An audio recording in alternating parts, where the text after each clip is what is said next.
CFDM, le 10 aura bientôt 20 ans.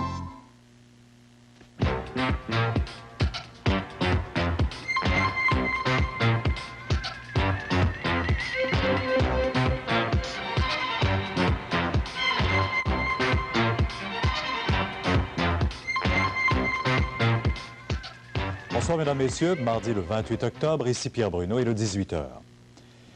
C'est ce soir à 20h que sera déposé aux communes le premier budget du ministre des Finances, M. Alan McKicken.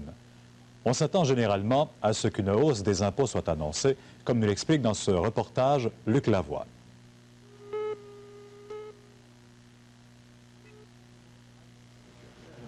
En préparant son budget, le premier depuis 2 ans, le ministre des Finances, Alan McKicken, fait face à une situation critique. Les dépenses du gouvernement s'élèveront à 60 milliards de dollars et ses revenus ne seront que de 45 milliards. Le ministre a donc dû trouver une nouvelle source de revenus susceptible de générer des milliards de dollars pour éponger ce déficit au cours des prochaines années. Il semble qu'il a opté pour une taxe sur l'exportation du gaz naturel et de l'électricité, et nul doute qu'une telle décision provoquera la colère des provinces, particulièrement de l'Alberta et de la Colombie-Britannique. Le ministre imposera également une nouvelle échelle d'augmentation des prix du pétrole et surtout une nouvelle division des revenus émanant de ces augmentations de façon à favoriser le Trésor fédéral.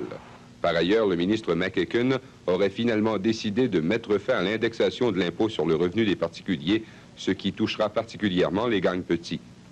C'est ce soir à 20h que le ministre des Finances, Alan McKicken, et le ministre de l'Énergie, Marc Lalonde, déposeront ce que certains ont appelé un pétro-budget. Tout indique que le gouvernement a adopté des solutions radicales pour faire face aux problèmes économiques et énergétiques du pays et que ce faisant, il sèmera le mécontentement partout au Canada, à tel point que le débat constitutionnel sera relégué au second plan. Luc Lavoie à Ottawa. Le premier ministre canadien, Pierre Trudeau, s'adressera demain aux citoyens de la Saskatchewan au cours d'un discours télévisé d'1 heure au réseau CTV. L'allocution portera sur la politique énergétique du gouvernement fédéral qui doit être annoncée aujourd'hui même. Le discours de M. Trudeau sera suivi de quelques heures par celui du premier ministre de l'Alberta, Peter Lougheed, sur le même sujet. Maintenant, le débat constitutionnel. Chez Provipec, c'est qui la tête? C'est moi le proprio. Et qui choisit légumes et fruits? C'est moi le proprio. Qui fait que la viande est d'excellence, qui pense au prix confiance, qui rend le service pas ordinaire? C'est moi le proprio. Et puis celui qui est à 2 pas, celui qui est toujours là. C'est moi. Moi. Et moi. Le proprio. Provibec, votre épicier proprio. Urk, emmêlé. Urk, amorphe. Urk, rebelle.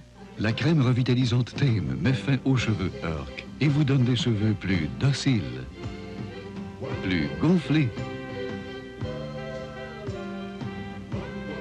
et plus faciles à peigner. Utilisez Thème après chaque shampoing pour une chevelure propre et facile à coiffer. Thème met fin aux cheveux Urk. Si facilement. Quand on n'a plus de couches aux fesses, on a toujours besoin de tendresse. C'est pas parce qu'on est casse-cou qu'on n'aime plus ce qui est douce. Hein, Paul? Le papier de qualité White Swan, résistance et douceur. Ça prend ça dans la vie de tous les jours. White Swan, c'est signe de qualité. White Swan. C'est délicieux! Caramel et guimauve. Bon à croquer. Bordeaux au noir. C'est savoureux! Monde chocolaté, le couleur à ce corps est dans chaque tablette. Ça, c'est le couleur à ce corps. Ça, c'est le couleur à ce corps. Ça, c'est le couleur à ce corps. Les tablettes au chocolat Laura Secor sont vendues partout au prix des tablettes ordinaires. CFDM, le 10 aura bientôt 20 ans.